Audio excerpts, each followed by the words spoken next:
안녕하세요. 드라마 텔러 아담TV입니다. 펜트하우스 시즌3 최종회를 보다가 아마 많은 분들이 깜짝 놀라셨을 겁니다. 주석경이 아르바이트를 하던 고깃집에 주단태와 매우 흡사한 느낌을 주는 노숙자가 등장했기 때문이죠.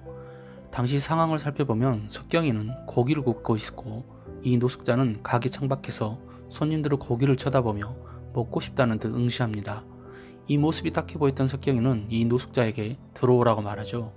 그리고 따뜻한 밥과 고기를 먹으라고 챙겨줍니다. 이때 옆에 있던 사장님이 노숙자 신분에 대해 언급을 합니다. 이 동네에서 오랫동안 철물점을 운영했던 사람이라고 말이죠.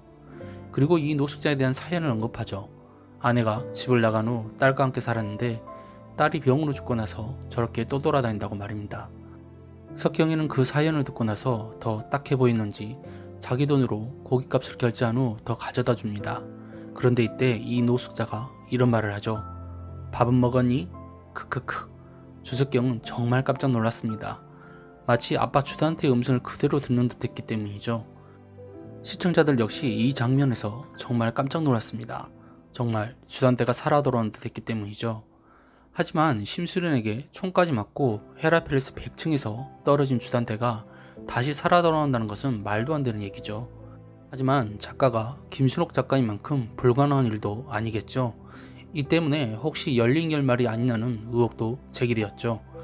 더군다나 이 노숙자 연기를 한 연기자가 주단태 역을 연기했던 배우 엄기준이다 보니 이런 주장과 예측은 나름 신빙성이 있어 보이기도 했습니다. 그러나 주단태가 다시 점찍고 노숙자로 등장한 실제 이유는 따로 있습니다. 바로 김순옥 작가가 가지고 있는 독특한 클리셰 중 하나이기 때문이죠. 여기서 말하는 클리셰는 드라마나 영화에서 쓰이는 진무한 장면이나 판에 박은 대화, 상투독 줄거리, 전형적인 수법 등을 뜻하기도 합니다. 그 예로 김순옥 작가는 이런 비슷한 클리셰를 전작에서도 써먹은 적이 있습니다. 바로 MBC 드라마 왔다 장불이 마지막 회에서였죠. 당시 악행을 일삼던 연민정이 집값을 받고 감옥에 갔지만 죽지는 않았습니다. 그런데 갑자기 연민정과 똑같이 생긴 유치원 교사 민소희가 등장하죠. 그것도 얼굴에 점 하나를 찍고 말입니다. 이 부분에서 시청자들은 정말 깜짝 놀라면서도 빵 터지고 말았죠. 그리고 나중에 알려진 얘기지만 당시 연민정을 연기했던 배우 이유리가 점을 찍고 민소희로 등장한 이유는 이 작품을 집필한 김순옥 작가의 생각이었다고 합니다. 그런데 김순옥 작가는 이것이 먹히자 다시 한 번 더 욕심을 냅니다. 이번에는 언니는 살아있다 해서 실제 연민정을 등장시켜버렸기 때문이죠.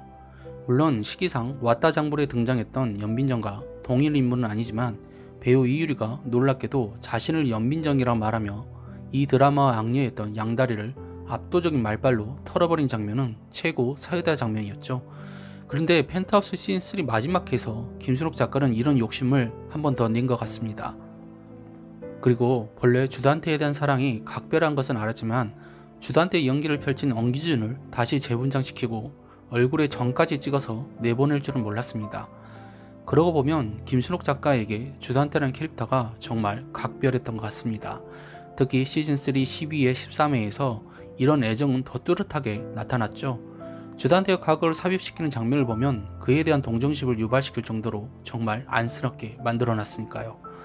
아무튼 결국 주단태는 심수련 손에 죽었지만 김순옥 작가는 자신만의 클리셰를 통해 그를 결국 노숙자로 다시 환생시키고 말았네요. 이 때문에 석경이는 이 노숙자에게서 한때는 아빠였던 주단태의 향기를 느꼈던 게 아닐까 싶습니다. 오늘 준비한 내용은 여기까지입니다. 구독과 좋아요 부탁드리며 제 생각과 달리 여러분의 생각은 어떨지 많은 의견 남겨주세요. 시청해주셔서 감사합니다.